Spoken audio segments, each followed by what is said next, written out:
Bonjour à tous. Ce matin, je voudrais parler d'un sujet dont j'ai parlé souvent depuis 5 ans, par la force des choses. Vous le savez, moi je suis venu pour un mouvement politique citoyen et je me suis retrouvé la cible d'attaques antisémites hallucinantes où j'étais devenu un mec du Mossad, un mec, né en Israël, enfin bref, n'importe quoi. Un sioniste qui a infiltré la Maison France, des conneries quoi. Alors que je suis français, même pas binational, alors que ma mère est catholique française, mon père était juif tunisien et que je suis né à Marseille. Mais le fantasme fait que dès qu'on porte un patronyme juif, on est tout de suite suspecté. Et là, je vais vous parler ce matin de ce que j'appelle moi l'hallucination collective. Il y a une véritable hallucination collective sur tous les sujets qui touchent, on va dire au sens large, les juifs ou Israël, par exemple. En fait, là, dès que ça touche ce genre de sujet, eh bien, toutes les logiques sont inversées, toutes les accusations agresseurs-agressés sont inversées, toutes les vérités factuelles prouvées, démontrées, par exemple la Shoah, sont niées, ou alors relativisées, parce que c'est les juifs évidemment. Toutes les notions de droit international ou même de droit militaire, de la guerre, sont inversées. Je reviendrai sur chaque sujet en détail ensuite. Et nous avons donc beaucoup, et puis les réseaux sociaux ont aggravé tout ça, puisque maintenant n'importe quel tocard, influenceur, peut venir sortir des théories hallucinantes, et tous les moutons qui sont paumés, qui cherchent des coupables, toujours, j'en parle souvent, vont avaler tout en bloc dès que ça touche les juifs.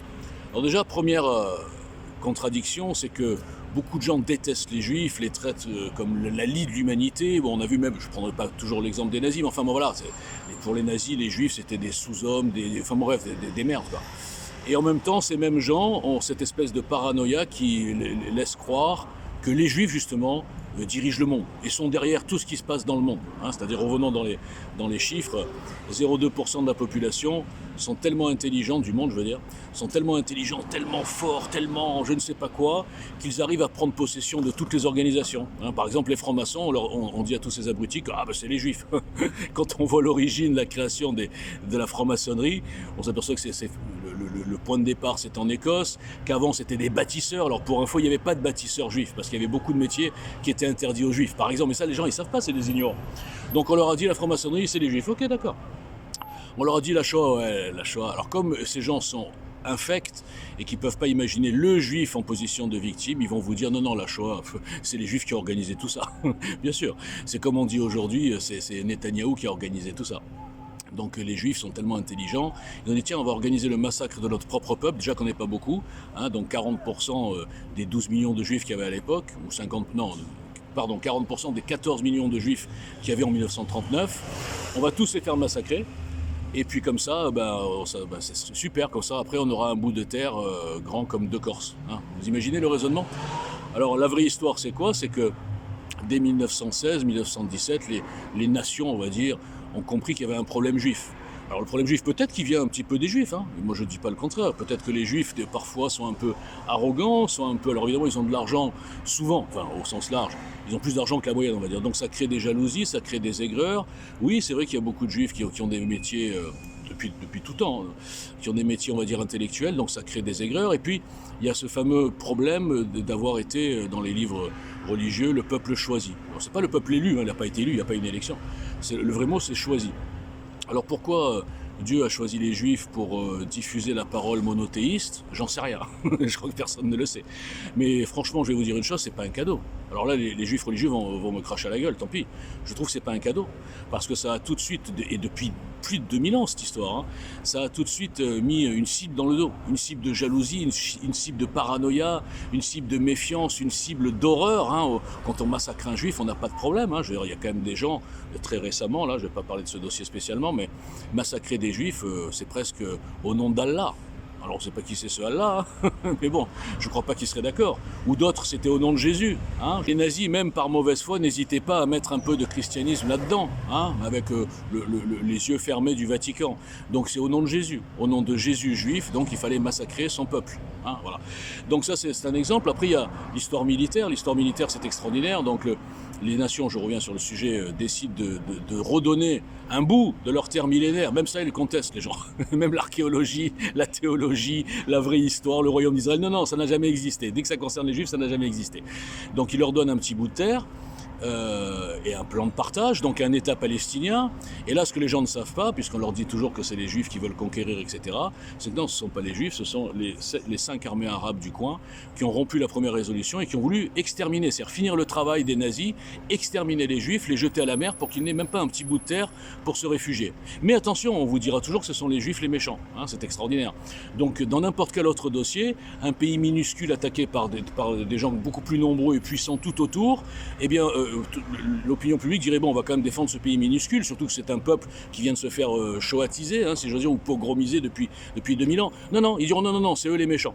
Les gentils, c'est tous les gens autour qui veulent s'accaparer 100% de cette terre. Pour info, ceux qui connaissent un petit peu la religion, l'islam n'a aucune légitimité sur cette terre. En tout cas, pas plus du tout que le judaïsme, et encore moins que le christianisme. Mais ils doivent s'accaparer tout ça, et c'est eux les gentils, c'est eux les victimes. Après, il y a bien sûr cette histoire de plan, de complot mondial juif. Hein. Vous savez, ça tourne sur tous les sujets. Tout ce qui s'est passé dans le monde, il y a toujours le Mossad. Ils sont très forts. D'ailleurs, on a vu comment ils sont forts, le Mossad, là. Bon, enfin bref, on va pas mélanger tous les sujets. Donc, c'est toujours les juifs. Donc, à la fois, ces paranoïaques, ces gens qui sont sous hallucination collective, remplis de haine et de fantasmes, et de toutes les légendes qu'on leur met dans la tête depuis des années, depuis des centaines d'années. Parce que n'oubliez pas que les pogroms souvent partaient sur des espèces de rumeurs. Ah oui, les juifs, ils enlèvent les enfants, ils mangent les enfants, ils boivent le sang, enfin n'importe quoi. Et les masses, même s'il n'y avait pas les réseaux sociaux, où il y a autant d'abrutis, mais sauf que maintenant ils sont informatisés, eh bien suivaient la foule. Et il y avait cette espèce d'effet foule. On a vu des lynchages, hein, bon.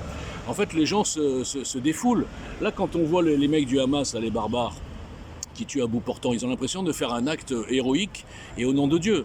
Et vous avez toute l'opinion publique qui dit mais comment, regardez là maintenant, quand c'est dans un sens c'est rien, c'est ouais bon ils ont tué des juifs, et quand il y a deux terroristes tués, c'est un génocide. Hein. Ce sont les mêmes gens qui vont nier la Shoah, 6 millions de morts, ou peut-être entre 5 et 6 millions en tout cas, mais qui vont parler de génocide pour la Palestine. Génocide, il y a eu 150 000 morts en 70 ans, et des morts dans le cadre d'une guerre. Il n'y a jamais eu de camp où on mettait des Palestiniens et on les tuait comme ça de sang-froid, comme eux sont capables de faire. Il n'y a jamais eu d'otages palestiniens. On n'a jamais fait de chantage avec le oui, on tue un otage si vous ne vous rendez pas je sais pas quoi. On a libéré ils ont libéré 1000 otages, 1000 terroristes pour récupérer un soldat. Hein, c'était il y a 10 ans. Et il y a des enfoirés sur les réseaux sociaux qui font passer Israël pour les organisateurs de tout ça. Encore une fois, pour dédouaner les Arabes, les fous de Dieu, là, les djihadistes, et pour culpabiliser les Juifs. C'est-à-dire que même quand on est massacré, 1000 civils massacrés, des bébés enlevés, etc., on est encore les coupables. Mais quand est-ce que cette maladie va se soigner ? Il faut être un petit peu juste. Les Juifs ne sont pas blancs-bleus, Israël n'est pas blanc-bleu, ils ont fait des saloperies, mais comme dans le cadre de toute guerre. Là, on me dit, oui, regardez ce qu'ils font aux populations palestiniennes. Mais dès le premier jour, le Hamas savait très bien qu'Israël allait réagir. Vous vous rendez compte, 1000 civils, c'est comme si en France, il y avait eu 6000 morts civils, assassinés, pogromisés de sang-froid. Vous auriez dit quoi ? Ah ben les pauvres, après tout, ils avaient raison. Donc bien sûr qu'il faut une réponse. Moi, je vais vous dire, s'ils font un blocus, qu'ils les affament, eh bien au bout il faut employer les mêmes armes. Ils font du chantage, ils font des meurtres. Ok, on dit maintenant, écoutez, on libère tout ça si vous libérez les otages. Hein, et peut-être la population palestinienne va enfin comprendre que son vrai ennemi n'est pas le juif, n'est pas Israël, qui voudrait bien avoir la paix, et avec même un État si c'était possible, mais ce sont ces barbares qui les mettent dans une espèce d'hystérie collective en parlant de Allah alors qu'il n'a rien à voir dans tout ça. Au départ, c'est un problème de pays, de territoire.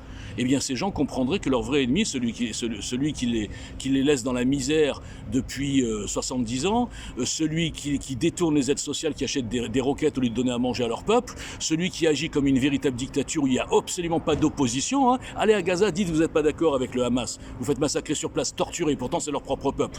En revanche, en Israël, il y a même un parti islamiste qui siège à la Knesset. Il y a une opposition ouverte. Il y a des journaux qui disent que c'est de la faute de Netanyahou pour dire comment la liberté d'expression, elle est totale. Donc on a d'un côté des gens civilisés, une démocratie, qu'on fait passer pour une dictature, et de l'autre côté une espèce de zone avec des fous à la tête qui sont prêts à mettre leur propre peuple en danger, à se cacher derrière leur propre peuple civil pour avoir des images et pour transférer ça dans tous les pays d'Europe pour que les gens disent « Oh regardez, nous sommes des victimes, Israël fait un génocide ». Franchement. Bon, il y a plein de sujets, je ne vais pas parler de tous, j'ai que 10 minutes. De toute façon, je vais écrire un article complet là, personne ne le lira, mais il sera comme tout ce que j'écris, incassable. C'est pour ça que personne ne veut débattre avec moi. Et on reprendra point par point l'aspect psychologique, l'aspect politique, l'aspect idéologique, l'aspect militaire, l'aspect droit international, l'aspect religieux. Et vous comprenez dans quelle escroquerie on vous mène, vous, les antisémites.